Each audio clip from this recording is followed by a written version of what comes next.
ಕೆಂಪುಕೋಟೆ ಬಳಿ ಕಾರು ಸ್ಫೋಟ ಪ್ರಕರಣ ದೆಹಲಿ ಬ್ಲಾಸ್ಟ್ಗೆ ಸಂಬಂಧಿಸಿದಂತೆ ಇನ್ನಷ್ಟು ಮಾಹಿತಿ ಬಹಿರಂಗ ಆಗ್ತಾ ಇದೆ. ದೆಹಲಿ ಬ್ಲಾಸ್ಟ್ಗೂ ಫರೀದಾಬಾದ್ಗೂ ಲಿಂಕ್ ಇದೆ ಅನ್ನೋದು ಗೊತ್ತಾಗ್ತಾ ಇದೆ. ಬಹುತೇಕ ಖಚಿತ ಆಗ್ತಾ ಇರೋದು ಲಿಂಕ್ ಇರೋದು ಹೌದು ಅಂತ. ಫರೀದಾಬಾದ್ನ ಬದರ್ಪುರ ಗಡಿಯಿಂದ ಬಂದಿದ್ದ ಕಾರ್ ಇದು. ನಿನ್ನೆ ಬೆಳಗ್ಗೆ ಫರೀದಾಬಾದ್ನಲ್ಲಿ 2900 ಕೆಜಿಯಷ್ಟು ಸ್ಫೋಟಕವನ್ನು ವಶಕ್ಕೆ ಪಡ್ಕೊಳ್ತಾರೆ. ನಿನ್ನೆ ಬೆಳಗ್ಗೆ ಫರೀದಾಬಾದ್ನಲ್ಲಿ ಅರೆಸ್ಟ್ ಆಗಿದ್ದ ಕಾಶ್ಮೀರ ಮೂಲದ ಇಬ್ಬರು ವೈದ್ಯರು. ಬಂಧಿತರಾದ ಇಬ್ಬರ ಜೊತೆ ನಂಟನ್ನು ಹೊಂದಿದ್ದ ಈ ಉಮರ್ ಈ I-20 ಕಾರು ನಿನ್ನೆ ಸಂಜೆನೆ ಬ್ಲಾಸ್ಟ್ ಆಯ್ತಲ್ಲ, ನಿನ್ನೆ ಬೆಳಗ್ಗೆ ಅರೆಸ್ಟ್ ಮಾಡ್ತಾರೆ, ನಿನ್ನೆ ಸಂಜೆ ಬ್ಲಾಸ್ಟ್ ಆಯ್ತಲ್ಲ, ಆ ಕಾರ್ನಲ್ಲಿ ಈ ಉಮರ್ ಇದ್ದ ಅನ್ನೋದನ್ನು ಹೇಳ್ತಾ ಇದ್ದಾರೆ. ಸಿಸಿಟಿವಿಯ ವಿಜುವಲ್ಸ್ ನಲ್ಲಿ ಉಮರ್ ಇರೋದು ಗೊತ್ತಾಗಿದೆ ಅಂತ ಹೇಳ್ತಾ ಇದ್ದಾರೆ. ಉಮರ್ನಿಂದ ಸ್ಫೋಟ ಆಗಿರಬಹುದು ಅನ್ನುವಂಥ ಶಂಕೆಯನ್ನ ವ್ಯಕ್ತಪಡಿಸ್ತಾ ಇದ್ದಾರೆ. ಡಾಕ್ಟರ್ ಮುಜಾಮಲ್ ಮತ್ತು ಡಾಕ್ಟರ್ ಆದಿಲ್ ಜೊತೆ ಈ ಉಮರ್ ಸಂಪರ್ಕದಲ್ಲಿ ಇದ್ದ ಅನ್ನೋದನ್ನ ಹೇಳ್ತಾ ಇದ್ದಾರೆ. ಕೃತ್ಯದ ಹಿಂದೆ ಜೈಷ್ ಎ ಮೊಹಮ್ಮದ್ ಸಂಘಟನೆಯ ಕೈವಾಡ ಇರಬಹುದಾದ ಶಂಕೆ ವ್ಯಕ್ತವಾಗ್ತಾ ಇದೆ. ಫರೀದಾಬಾದ್ನಲ್ಲಿ ಬಂಧಿತರಾದ ಇಬ್ಬರ ವೈದ್ಯರ ಮೇಲೆ ಶಂಕೆ. ಬಂಧಿತ ಇಬ್ಬರು ವೈದ್ಯರು ಸ್ಫೋಟದ ಹಿಂದಿರುವ ಬಗ್ಗೆ ಅನುಮಾನ ಕೂಡ ವ್ಯಕ್ತವಾಗ್ತಾ ಇದೆ. ಸ್ಫೋಟದಲ್ಲಿ ಉಮರ್ ಮೃತಪಟ್ಟ ಬಗ್ಗೆ ಭದ್ರತಾ ಪಡೆಗಳಿಗೆ ಅನುಮಾನ ಆಗಿದೆ. ಆ ಕಾರ್ನಲ್ಲಿ 3 ಸಜೀವ ದಹನ ಆಗಿದೆ ಅನ್ನೋದ್ರ ಬಗ್ಗೆ ಹೇಳ್ತಾ ಇದ್ರು. ಸೊ ಇದೀಗ ಸಿಗ್ತಾ ಇರುವ ಮಾಹಿತಿಯ ಪ್ರಕಾರ ನಿನ್ನೆ ಬೆಳಗ್ಗೆಗೇನೋ ಈ ಸ್ಫೋಟಕ್ಕೂ ಮುನ್ನ 8 ಉಗ್ರರ ಬಂಧನ ಆಗಿತ್ತು. 2900 ಕೆಜಿಯಷ್ಟು ಸ್ಫೋಟಕ ವಶಕ್ಕೆ ಪಡ್ಕೊಂಡಿದ್ರು. ಆ ತಂಡದ ಜೊತೆಗೆ ಈ I-20 ಕಾರ್ನಲ್ಲಿದ್ದ ವ್ಯಕ್ತಿಗೂ ಸಂಬಂಧ ಇದೆ, ನಂಟಿದೆ. ಇದು ಅವರದ್ದೇ ಕೈವಾಡ, ಅವರದ್ದೇ ಶಂಕೆ ಅನ್ನೋದನ್ನ ವ್ಯಕ್ತಪಡಿಸಲಾಗ್ತಾ ಇದೆ. ಈ ಕಾರು ಬಂದಿರೋದು ಕೂಡ ಬದರ್ಪುರ್ ಗಡಿಯಿಂದ. ಈಗೇನು ಬಂಧಿತರಾಗಿದ್ದಾರೆ ಇಬ್ರು ವೈದ್ಯರು, ಅವ್ರ ಜೊತೆಗೆ ಈತ ಈ ಕಾರ್ನಲ್ಲಿ ಇದ್ನಲ್ಲ, ಆತನೂ ಕೂಡ ನಂಟನ್ನ ಹೊಂದಿದ್ದಾನೆ ಅನ್ನೋದನ್ನು ಹೇಳ್ತಾ ಇದ್ದಾರೆ. ಉಮರ್ ಆ I-20 ಕಾರ್ನಲ್ಲಿ ಇರೋದ್ರ ಬಗ್ಗೆ ಕೆಲವು ಸಿಸಿಟಿವಿಯ ವಿಜುವಲ್ಸ್ಗಳು ಸಿಕ್ಕಿದೆಯಂತೆ. ಹಾಗಾಗಿ ಇದು ಆಕಸ್ಮಿಕ ಅಲ್ಲ, ಪಕ್ಕ ಪ್ಲಾನ್ಡ್ ಆಗಿ ಮಾಡಿಕೊಂಡಿರುವಂಥ ಆತ್ಮಾಹುತಿ ದಾಳಿ ಅನ್ನುವಂಥ ಅನುಮಾನವನ್ನ ಬಲಪಡಿಸ್ತಾ ಇದೆ ಈ ಎಲ್ಲ ರೀತಿಯಾದಂಥ ಸುಳಿವುಗಳು. ಮೊದಲಿಗೆ ಅನುಮಾನ ಇದ್ದಿದ್ದು ಹೌದು, ಇದು ಆಕಸ್ಮಿಕ ಸ್ಫೋಟ ಆಗಲಿಕ್ಕೆ ಸಾಧ್ಯ ಇಲ್ಲ ಅಂತ. ಯಾಕಂದರೆ ಆ ಸ್ಫೋಟದ ತೀವ್ರತೆ ಅಷ್ಟರ ಮಟ್ಟಿಗೆ ಇತ್ತು. ಆ ಕಾರು 3 ಗಂಟೆಗಳ ಕಾಲ ಅಲ್ಲಿಗೆ ನಿಂತಿತ್ತು.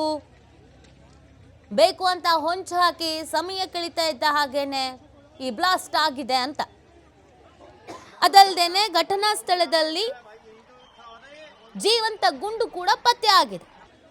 ಹಾಗಾಗಿ ಇದು ಪಕ್ಕ ಪ್ಲಾನ್ಡ್ ಇರಬಹುದು ಅನ್ನುವಂಥ ಅನುಮಾನ ಇತ್ತು. ಅದರಂತೆಯೇ ಈ ಅನುಮಾನವನ್ನು ಈಗ ತನಿಖಾ ಸಂಸ್ಥೆಗಳು ಮತ್ತಷ್ಟು ಬಲಪಡಿಸ್ತಾ ಇವೆ.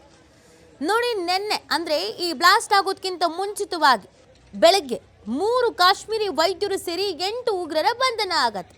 ಒಂದು ಬೃಹತ್ ಬೇಟೆ ಆಡ್ತಾರೆ. ಈ ಮುಖಾಂತರವಾಗಿ 2800 ಸ್ಫೋಟಕ ವಸ್ತುವನ್ನು 2800 ಕೆಜಿ ಸ್ಫೋಟಕ ವಸ್ತುವನ್ನು ವಶಕ್ಕೆ ಪಡ್ಕೊಳ್ತಾರೆ. ಆಗ ಎಲ್ಲರೂ ಭಾವಿಸಿದ್ದೇನು, ದೊಡ್ಡ ಮಟ್ಟದಲ್ಲಿ ಇವರೇನೋ ಸ್ಕೆಚ್ ಹಾಕಿದ್ರು, ಷಡ್ಯಂತ್ರ ಮಾಡಿದ್ರು, ಹೊಂಚಾಗಿ ಕೂತಿದ್ರು, ಅಹಿತಕರ ಘಟನೆಗಳನ್ನು ನಡೆಸಬೇಕು ಅಂತ. ಆದರೆ ಅದು ತಪ್ಪಿದೆ. ದೇಶದ ಬೇರೆ ಬೇರೆ ಭಾಗಗಳಲ್ಲಿ ಸ್ಫೋಟ ಮಾಡಬೇಕು ಅಂತಾನೆ ಇವರು ಇದನ್ನೆಲ್ಲ ಸಂಗ್ರಹಿಸಿದ್ರು ಅಂತ. ಅದೇ ಸಂಜೆ ಅಂದರೆ ನಿನ್ನೆ ಸಂಜೆ ಈ ಸ್ಫೋಟ ಸಂಭವಿಸಿರುವುದು. 9 ಮಂದಿ ಸಾವನ್ನಪ್ಪಿದ್ರೆ, 20 ಮಂದಿಗೆ ಗಂಭೀರ ಗಾಯ ಆಗಿದೆ. ಕೆಲವರ ಸ್ಥಿತಿ ಇನ್ನೂ ಚಿಂತಾಜನಕವಾಗಿದೆ. ಹಾಗಿದ್ರೆ ಈ ಬಂಧಿಸಿದ್ರಲ್ಲ 8 ಉಗ್ರರು, ಅವರನ್ನು ಬಂಧಿಸಿದ್ದಕ್ಕೆ ಈ ರೀತಿಯಾಗಿ ದ್ವೇಷ ತೀರಿಸ್ಕೊಂಡ್ರ ಅನ್ನೋ ಪ್ರಶ್ನೆ, ಅಥವಾ ಮುಂಚಿತವಾಗಿ ಪ್ಲಾನ್ ಮಾಡ್ಕೊಂಡಿದ್ರ ಈ ಬ್ಲಾಸ್ಟ್ನ? ಅರೆಸ್ಟ್ ಆದ್ರೂ ಉಗ್ರರು ಇದನ್ನ ನಿಲ್ಲಿಸಬಾರ್ದು ಅಂತಾನೆ ಬ್ಲಾಸ್ಟ್ ಮಾಡಿದ್ರ ಅನ್ನುವಂಥ ಪ್ರಶ್ನೆ ಕೂಡ ಇದೆ. ಕಾಶ್ಮೀರದ ಪುಲ್ವಾಮಾದಲ್ಲಿ ಡಾಕ್ಟರ್ ಆದಿಲ್ ಅಹಮದ್ನನ್ನ ಬಂಧಿಸ್ತಾರೆ. ಫಸ್ಟಿಗೆ ಆತ ನೀಡಿದ ಸುಳಿವಿನ ಮೇರೆಗೆ ಡಾಕ್ಟರ್ ಮುಜಾಮಲ್ ಮತ್ತು ಡಾಕ್ಟರ್ ಶಾಹೀನ್ನನ್ನ ಬಂಧಿಸ್ತಾರೆ. ಇವರು ಚೀನಾದಲ್ಲಿ ವೈದ್ಯಕೀಯ ತರಬೇತಿಯನ್ನು ಪಡೆದು ಭಾರತದಲ್ಲಿ ಕೆಮಿಕಲ್ ಬಾಂಬ್ ದಾಳಿಗೆ ಸಜ್ಜಾಗಿದ್ದಂಥ ಹೈದರಾಬಾದ್ ಮೂಲದ ಅಹಮದ್ ಮೊಹಿದ್ದೀನ್ ಸೈಯದ್ನನ್ನ ಭಾನುವಾರ ಗುಜರಾತ್ನಲ್ಲಿ ಬಂಧಿಸಿದ ನಂತರ ವಿಷಯ ಗೊತ್ತಾಗುತ್ತೆ. ಇನ್ನೊಬ್ಬ ಬಂಧಿತೆ ಡಾಕ್ಟರ್ ಶಹೀನ್. ಇವರನ್ನೆಲ್ಲ ಬಂಧಿಸಿ 360 ಕೆಜಿಯಷ್ಟು ತೀವ್ರ ದಹನಶೀಲ ಪದಾರ್ಥಗಳು, ಅಮೋನಿಯಂ ನೈಟ್ರೇಟ್, 3 ಮ್ಯಾಗಜಿನ್, 83 ಜೀವಂತ ಗುಂಡುಗಳು, 8 ಸುತ್ತು ಗುಂಡುಗಳಿದ್ದ ಪಿಸ್ತೂಲು, ಗುಂಡು ಖಾಲಿಯಾಗಿದ್ದ 2 ಕಾರ್ಟ್ರಿಡ್ಜು, 2 ಹೆಚ್ಚುವರಿ ಮ್ಯಾಗಜಿನ್, ಸ್ಫೋಟಕ ವಸ್ತು ತುಂಬಿದ 12 suitcase, 20 timer, 4 battery, remote, 5 KG heavy metal ಮತ್ತು 1 ವಾಕಿ ಟಾಕಿ ಸೆಟ್ ಪತ್ತೆಯಾಗಿತ್ತು. ಇವರನ್ನೆಲ್ಲ ಅರೆಸ್ಟ್ ಮಾಡಿ ವಶಕ್ಕೆ ಪಡ್ಕೊಂಡು ಕರ್ಕೊಂಡು ಬಂದ ನಂತರ ಅದೇ ಸಂಜೆ ಸುಮಾರು 6:37 ಗಂಟೆ ಒಳಗಡೆ ಈ I-20 ಕಾರ್ ಬ್ಲಾಸ್ಟ್ ಆಗಿರೋದು. ಈ I-20 ಕಾರ್ದೊಂದು ಹಿಸ್ಟ್ರಿ ಇದೆ. ಈ I-20 ಕಾರ್ ಹೆಸರು ಇರೋದು ಬೇರೆಯವ್ರ ಹೆಸರಿನಲ್ಲಿ, ಅಂದರೆ ಓನರೇ ಬೇರೆ. ಕಳೆದ 18 ತಿಂಗಳಲ್ಲಿ ಏನಿಲ್ಲ ಅಂತಂದ್ರು 6-7 ಮಂದಿ ಕೈಗೆ ಈ ಕಾರ್ ಹೋಗಿದೆ. ಅವರಿಂದ ಇವ್ರಿಗೆ ಮಾರಾಟ ಆಯಿತು, ಇವರಿಂದ ಅವ್ರಿಗೆ ಮಾರಾಟ ಆಯಿತು. ಕೊನೆಗೆ ಪುಲ್ವಾಮಾ ಮೂಲದ ತಾರಿಕ್ ಕೈಯಲ್ಲಿ ಈ ಕಾರ್ ಇದ್ದಿದ್ದು. ಆದರೆ ಇದೀಗ ಇದರ ಫಸ್ಟ್ ಓನರ್ ಆತನನ್ನು ವಶಕ್ಕೆ ಪಡ್ಕೊಂಡಿದ್ದಾರೆ. ಆತ ಹೇಳ್ತಾ ಇರೋದು ನನಗೂ ಇದಕ್ಕೂ ಸಂಬಂಧವೇ ಇಲ್ಲ, ನಾನು ಕಾರ್ ಮಾರ್ಬಿಟ್ಟಿದ್ದೀನಿ ಅಂತ. ಆ ಸಲ್ಮಾನ್ ಹೇಳ್ತಾ ಇರೋದು ನಾನು ಕಾರ್ ಮಾರಿದ್ದೀನಿ ಅಂತ, 18 ತಿಂಗಳ ಹಿಂದೆನೇ ಮಾರಿದ್ದೀನಿ ಅಂತ ಆತ ಹೇಳ್ತಾ ಇದ್ದಾನೆ. ಆದರೆ ಓನರ್ ಮಾತ್ರ ಚೇಂಜ್ ಆಗಿಲ್ಲ. ಈ ಕಾರು ಅನುಮಾನಾಸ್ಪದವಾಗಿ ಐತಿಹಾಸಿಕ ಸ್ಥಳವಾದಂಥ ಕೆಂಪುಕೋಟೆಯ ಸುತ್ತಮುತ್ತ ಓಡಾಡಿದೆ. 3 ತಾಸುಗಳ ಕಾಲ ಅಲ್ಲೇ ಇದೆ. ದೆಹಲಿ ಕಾರು ಸ್ಫೋಟದ ಶಂಕಿತನ ಫೋಟೋ ರಿಲೀಸ್ ಮಾಡಿದ್ದಾರೆ. ಉಮರ್ ಮೊಹಮ್ಮದ್ ಮೊದಲ ಫೋಟೋ ಬಿಡುಗಡೆ. ಸ್ಫೋಟವಾದ ಕಾರಿನಲ್ಲಿದ್ದಂಥ ಡಾಕ್ಟರ್ ಉಮರ್ ಮೊಹಮ್ಮದ್, ಜೈಷ್ ಎ ಮೊಹಮ್ಮದ್ ಸಂಘಟನೆಯ ಶಂಕಿತ ಉಗ್ರ ಉಮರ್. ಸ್ಫೋಟವಾದ I-20 ಕಾರಿನಲ್ಲಿದ್ದ ಶಂಕಿತ ಉಗ್ರ ಉಮರ್ ಬಲಿ. ನಿನ್ನೆ ಫರೀದಾಬಾದ್ನಲ್ಲಿ ಅಮೋನಿಯಂ ನೈಟ್ರೇಟ್ ಅನ್ನ ವಶಕ್ಕೆ ಪಡ್ಕೊಂಡಿದ್ರು. ಫರೀದಾಬಾದ್ನಲ್ಲಿ ನಿನ್ನೆ ಅರೆಸ್ಟ್ ಆಗಿದ್ದ 2 ವೈದ್ಯರು, ಡಾಕ್ಟರ್ ಮುಜಾಮಲ್ ಮತ್ತು ಡಾಕ್ಟರ್ ಆದಿಲ್ ಅನ್ನ ಬಂಧಿಸಿದ್ರು ಬಂಧಿತ ಆಗಿದ್ದಂಥ ವೈದ್ಯರು.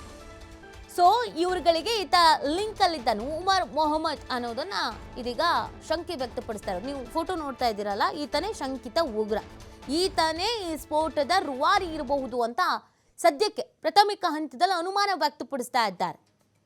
ಈತನೇ ಆ ಕಾರ್ನಲ್ಲಿ ಇದ್ದ ಅನ್ನುವಂಥ ಅನುಮಾನವನ್ನು ವ್ಯಕ್ತಪಡಿಸ್ತಾ ಇದ್ದಾರೆ. ಈತನಿಂದಲೇ ಬ್ಲಾಸ್ಟ್ ಮಾಡಿಸಿದ್ದಾರೆ ಎನ್ನುವಂಥ ಅನುಮಾನ. ಆತ್ಮಾಹುತಿ ದಾಳಿ, ಈತ ಕೂಡ ಕಾರ್ನಲ್ಲಿ ಸುಟ್ಟು ಕರಕಲಾಗಿ ಹೋಗಿರಬಹುದು ಅನ್ನುವಂಥ ಅನುಮಾನವನ್ನು ವ್ಯಕ್ತಪಡಿಸ್ತಾ ಇದ್ದಾರೆ. ಈ ಉಮರ್ ಮೊಹಮ್ಮದ್ ನೀವು ನೋಡ್ತಾ ಇದ್ರಲ್ಲ, ಬೆಳಗ್ಗೆ ಬಂಧಿಸಿದ್ರಲ್ಲ 8 ಮಂದಿ ಉಗ್ರರು, ಅವ್ರ ಜೊತೆಯಲ್ಲಿ 2 ಡಾಕ್ಟರ್ಸ್ಗಳಿದ್ರಲ್ಲ, ಒಂದೊಳ್ಳೆ ಸಂಬಂಧವನ್ನು ಇಟ್ಕೊಂಡಿದ್ದಂತೆ, ಅವ್ರ ಜೊತೆ ನಿರಂತರ ಕಾಂಟ್ಯಾಕ್ಟ್ನಲ್ಲಿ ಇದ್ರಂತೆ. ಸೊ ಹಾಗಾಗಿ ಇದು ಆಕಸ್ಮಿಕ ಅಲ್ಲ, ಆತ್ಮಾಹುತಿ ದಾಳಿ ಅನ್ನೋದನ್ನ ಪ್ರಾಥಮಿಕ ಹಂತದಲ್ಲಿ ಅನುಮಾನ ವ್ಯಕ್ತಪಡಿಸ್ತಾ ಇದ್ದಾರೆ. ಈಗ DNA ಟೆಸ್ಟಿಗೆಲ್ಲ ಕಳಿಸ್ತಾರೆ, ಕನ್ಫರ್ಮೇಷನ್ ಬೇಕಲ್ಲ. ಸೊಟ್ಟು ಕರ್ಕಲಾಗಿ ಹೋಗಿರುವಂಥ ಹಿನ್ನೆಲೆಯಲ್ಲಿ ಮುಖ ನೋಡಿದ ತಕ್ಷಣ ಕನ್ಫರ್ಮ್ ಮಾಡೋದಕ್ಕಾಗಲ್ಲ. ಯಾಕಂದ್ರೆ 15-20 ಅಡಿ ದೂರದಲ್ಲಿ ಕೈ ಕಾಲು ಶ್ವಾಸಕೋಶ ಎಲ್ಲ ಬಿದ್ದಿದೆಯಂತ. ಹಂಗಂಗೆ ಮನುಷ್ಯನ ಭಾಗ ಏನೇನಿದಾವೋ ದೇಹದೊಳಗೆ ಅದೆಲ್ಲ ಮೂಲೆಯಲ್ಲಿ ಬಿದ್ದಿದೆಯಂತೆ. ಅಷ್ಟರ ಮಟ್ಟಿಗೆ ಇದರ ತೀವ್ರತೆ ಇತ್ತು. ಛದ್ರವಾಗಿ ಹೋಗಿರೋದು ಮನುಷ್ಯನ ದೇಹವೇ.